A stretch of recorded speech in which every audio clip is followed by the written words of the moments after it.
남편이 직장을 그만두라고 합니다. 꼭 그렇게 해야 하나요?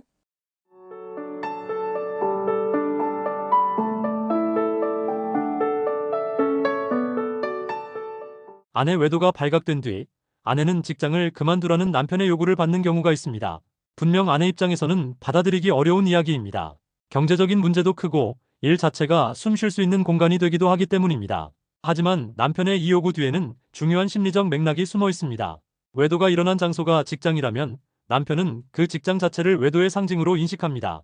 아내가 그 직장을 계속 다니는 동안 남편의 머릿속에는 아직도 그 관계가 이어지는 것은 아닌가 라는 불안이 끊임없이 떠오릅니다. 남편이 아내를 추궁하고 분노를 표출하는 이유 중 상당 부분이 바로 이 불안에서 비롯됩니다. 따라서 직장을 유지하는 것은 아내에게는 안정이 될 수 있지만 남편에게는 또 다른 상처와 불안을 자극하는 요소가 됩니다. 물론 직장을 그만두면 경제적으로 큰 어려움이 따릅니다. 생활 수준이 낮아지고 아이 양육에도 부담이 생길 수 있습니다. 아내 역시 일과 직장을 통해 어떤 자존감과 삶의 활력을 잃게 될 수 있습니다. 하지만 부부관계 회복에서 경제보다 더 우선되는 것은 심리적 치유입니다. 상처가 회복되지 않는다면 돈이 아무리 많아도 가정은 불안정할 수밖에 없습니다. 특히 남편이 직장 문제를 계속 집착한다면 그 불안과 분노를 누그러뜨리기 위해서는 한시적으로라도 직장을 정리하는 것이 도움이 됩니다. 남편이 직장을 그만두라고 말하는 것은 단순히 돈의 문제가 아닙니다. 그 안에는 내가 정말 관계를 정리할 의지가 있는가, 가정과 나를 우선순위에 두는가 라는 확인 욕구가 들어 있습니다. 남편은 외도라는 충격을 겪으면서 신뢰가 완전히 무너진 상태입니다. 이때 아내가 직장을 유지하면 남편은 계속 불안을 느끼며 결국 더 많은 추궁과 갈등이 반복됩니다.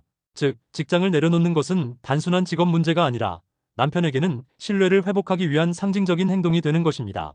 그렇다면 아내는 직장을 그만두고 어떻게 해야 할까요? 첫째, 지금은 남편의 분노가 가라앉고 신뢰가 회복될 수 있도록 집중해야 합니다. 둘째, 경제적 어려움은 분명 현실이지만 회복 후 다시 재취업을 통해 극복하도록 해야 합니다. 셋째, 이 과정은 일방적인 희생이 아니라 우리 가정을 다시 세우기 위한 과정임을 기억해야 합니다. 외도의 회복은 단순히 이혼이냐 아니냐의 문제가 아닙니다. 상처를 어떻게 다루고 어떤 과정을 통해 신뢰를 다시 쌓아갈 수 있는지가 핵심입니다. 외도 이후의 부부는 흔들립니다. 누구에게나 쉽지 않은 길입니다. 하지만 신뢰를 회복하고 상처를 다스리기 위해서 필요한 과정들을 밟아간다면 다시 가정은 회복될 수 있습니다. 외도로 무너진 마음 정말 회복될 수 있을까요?